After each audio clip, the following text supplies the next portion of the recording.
Okay, so ngayon paano naman tayo mag-check ng capacitor? Ito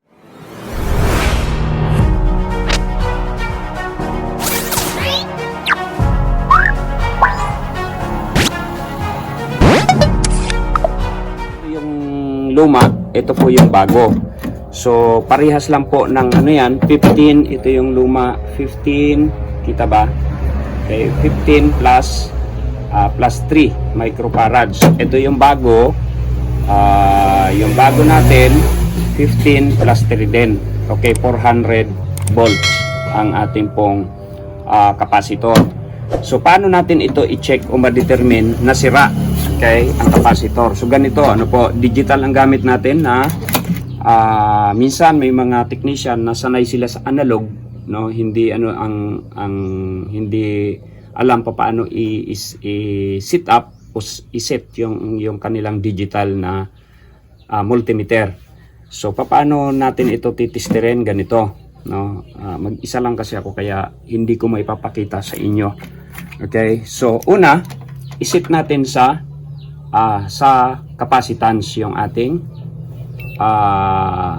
tawag dito, yung ating multimeter. So ohms pa rin po yan. Yan po yung kita ba? Okay, kita against the light. O yan yung set natin para sa ating capacitor. Okay, testirin ko muna itong luma. Okay, itong luma. So lagi ano po sa ating mga bagong technician, yung C, yan po yung running niya. Okay, and then yung H ay herm. Ito po automatic fan. Yung herm po sa compressor yan, starting po ng capacitor starting capacitor ng compressor, starting capacitor ng fan motor. Okay, so eto paano natin to testerin, paano natin malaman na sira dahil sabi ko nga ay sira, di ba? So yung isang lead natin ay dito agad sa common or sa running natin ilalagay. Alin man dyan, pula or negative or positive, wala pong problema yan. Ngayon, testerin natin itong dalawa na to. Okay, fan po yung tinister ko. Ito yung terminal ng fan, starting ng fan. So kung makikita natin, dapat yan ay 3 microfarads. 0.36 po siya. Okay, 0.36. Okay, sabi ko nga 15 plus 3, di ba, ang ating capacitor. Dito naman tayo sa compressor. Okay, yan, nakatutok na siya. Okay, so kung makikita natin 15.07. Yung yung terminal po ng compressor, starting compressor, okay pa yan, no? Maganda pa yan. Okay. Ang problema nung tiningnan ko to sa Shopee, sa online, ay mas nakakamura ako kung ang kunin ko ay yung dual capacitor kisa doon sa single na fan. Okay? Kasi yung charge sa shipping. Kaya ang ginawa ko, since para sigurado na rin, ay palit na lang diretsyo ng bago na dual capacitor. So pakita natin kung tama nga ba yung sinasabi ko rito, no? So ulitin natin. Ayan, katulad nitong bago na to, ito yung C, ibig sabihin yun yung running niya, common. Dito natin ilalagay yung isang linya, yung live, yung herm. Ayan, yung herm. Compressor po yan, starting compressor. Ito yung fan. Ayan. Ito may nakasulat na talaga na fan. So hindi ka maliligaw dyan. Hindi katulad nitong luma na wala pong nakalagay H at saka silang. Yung sa fan wala. Ay, meron din pala F. Ayun, meron ding F. So yan po, no, sa capacitor, sa ating mga bagong technician, hindi tayo maliligaw dito. Okay, so sa pagtitester, tama ba yung sinabi ko na tawag dito na sira itong capacitor na to? So ulit, yung isang lead natin dito sa C, unahin muna natin yung fan. Ayan. So naka-capacitance pa rin po yan. Yung fan ang unahin natin. Oops. Ayan. So 3.057 po microfarads. Ibig sabihin good. Yan po yung good. No, kanina wala na 0.36 na lang, di ba? So wala po 'yon. Ngayon ito namang sa compressor, starting compressor. Ayan, nakatutok na siya. So tingnan natin, dapat 15. Ayan, 15.04. So parehas po pa nitong luma. Ibig sabihin ang compressor starting nito okay pa siya ng luma. Kasi pareho po ang reading niya, 15.04. Ayan. So yan po yung pag-check ng ating capacitor. Okay, paano natin malaman na sira ang ating capacitor na ang gamit natin ay digital multimeter po ang ating gamit. So ngayon ikakabit ko na po to, no? Ikakabit ko na itong ating capacitor. So hindi parehas, medyo mataba yung isa. Tingnan natin kung papasok dito sa kanyang lagayan ng capacitor. Okay, so kabit ko muna dahil mag-isa lang ako. So hindi ko na mag-i-videohan to. I-videohan ko na lang mamaya pag naikabit na. Ayun, connection na tayo mga ka-DIY, mga kalakwatsero natin. Connection na tayo. Unahin ko muna ang compressor since na wala po akong gawang diagram nito o nailista to bago. Karaniwan mas maganda kasi advice ko lalo sa mga baguhang technician, bago nyo baklasin ng ganito, dapat meron kayong drawing na sarili ninyo. Okay? Advice ko lang yan. Pero kapag ganito naman, lalo't napakasimple, meron din naman siyang diagram. Okay, may diagram naman siya. Madali rin naman siyang sundan. Okay, pero panigurado, ginawa ko, binaklas ko yung terminal ng ating compressor. So para makita ko talaga, no? Itong dilaw natin, yung dilaw, ito yung common papuntang thermostat. Ito yung thermostat. So sa madalit sabi, ito yung linya ng compressor para sa switch. Di ba kanina ito yung compressor doon sa testing natin kanina, kaya ikabit ko na to rito. Ayan, ikabit ko na yan. So mahigpit pa naman para makita na natin. So yung ating pula at saka blue, kung titingnan mo dito, yan yung position niya. Ito yung S, ito yung common, ito yung C, ito yung R. Ibig sabihin running, starting, common. So yung common na ikabit na natin dito sa thermostat. Yan dilaw, papunta dito sa switch. Yung running ay anong kulay? Itong blue. Itong blue na to. So ito yan.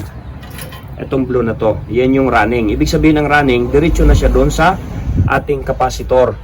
Yan. So kabit natin to dito. Ito yung C. Okay, ito yung common niya ng capacitor. So dito natin ikabit. Ayan. So madalit sabi, yung pula ay starting. Yan yung position niya. So yung pula, starting yan. Ito, starting ng compressor. So yung sa herm natin ilagay. Okay, so maganda pa yung terminal. Sikip pa siya. Ibalik ko na to. Ayan, balik pa natin.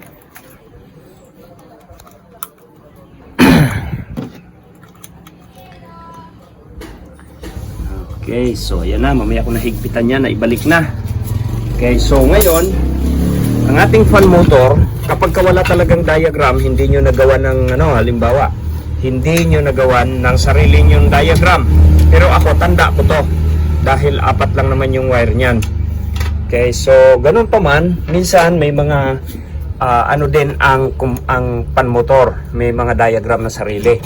Kung wala naman, so sa tester makukuha rin natin yan. Okay, so dito ito yung fan motor nya. Ano to? Nasaan ang fan motor? Ito yung fan motor. Okay, ito yung fan motor. So problema, hindi ko kita yung na yan, yung malabo na ang mata. Hindi makita. Okay, orange, yellow, yun yung speed natin. Ayun o, orange, yellow. So yan yung speed natin in between ng high and low. Sa switch, alam na natin, no? Kung alin yung high, kung alin yung low. Ito yung low, ito yung high, yun nasa taas. So pwede naman makuha natin to sa tester mamaya, no? At ang ating, syempre, yung ating blue at saka pula, yun yung capacitor. Okay, yun yung sa capacitor nya. Okay, so since na nag color coding po ito, ayan o, color coding siya. So yung blue dito yan, ito yung source niya, itong dalawa na to. Ito yung source, itong dalawa, yan oh. Ito. So yung blue, automatic dito kasi naka-color code naman yan. Okay. Yan, kabit natin dito. Okay. So ang ating pan-motor, syempre ito. Yan. So ayaw magkasya. So bukahin lang natin ng konti. Buka natin konti. Yan. Okay. So nabuka na natin ng konti. Lagay na natin dito sa terminal ng common ng capacitor. Sinangag? Ha? Sinangag gusto mo? Ayun.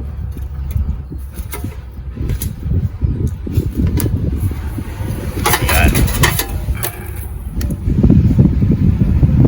So, parang maliit yata ito.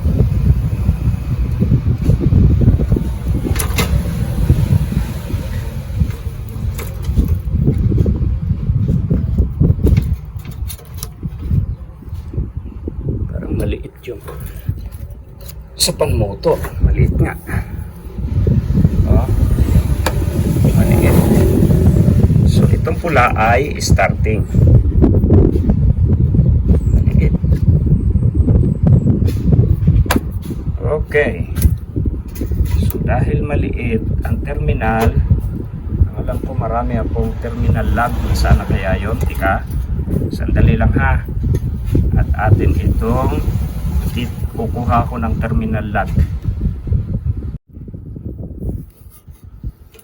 So ito na po yung ating ikinabit. Yan, nalagyan ko na ng terminal lag.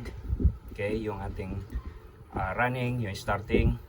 Okay, ito na yung ating speed motor. So naikabit ko na rin. So time to start naman. Testingin natin ngayon to. Okay, testingin naman natin.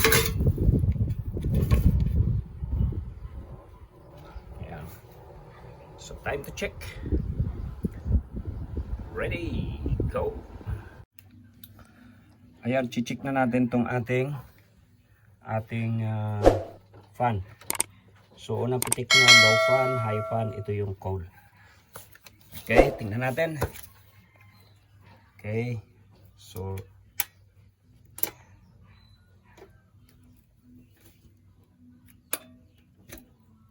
nyari.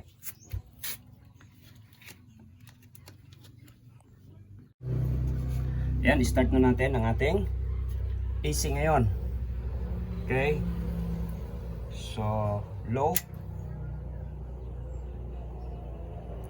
Ayun. So, mandar na, 0.25 amperes. Mandar na po ang ating fan. Yan po yung low niya. Testingin natin sa high. Yun. 0.30. Ayos. So, cooling naman tayo ngayon. Tingnan natin. Ayun. Mandar na po ang ating compressor. So, mandar na po ang ating compressor. Oh, may ground ah. Mainit.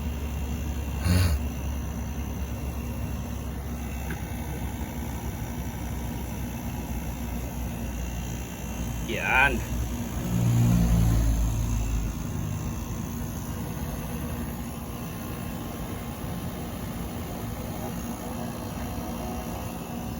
Okay, 1.43 amps, 44. Okay, dito tayo. Tingnan natin kung malamig. Ayan, nag-yellow na. Nag-uumpisa na. Pagka nag-uumpisa po talaga kasi ganyan. No? Habang hindi pa nag-yellow, hindi pa nagano yung operation natin. Okay, lamig.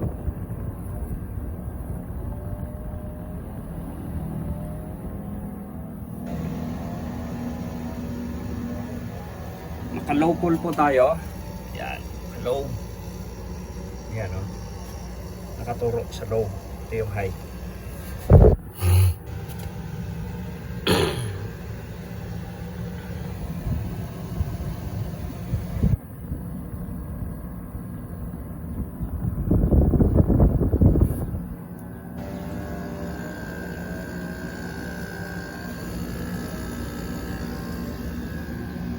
Ayan, natunaw na.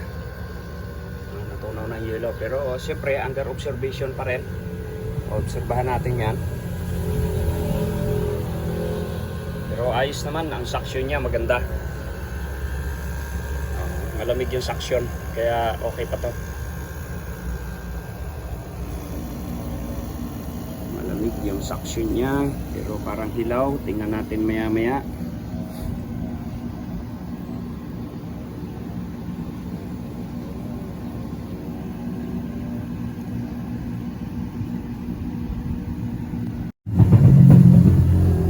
Yun. Ayos na po itong ating aircon na ginawa. So, i-deliver na lang natin to. Yan. Ayos na yan.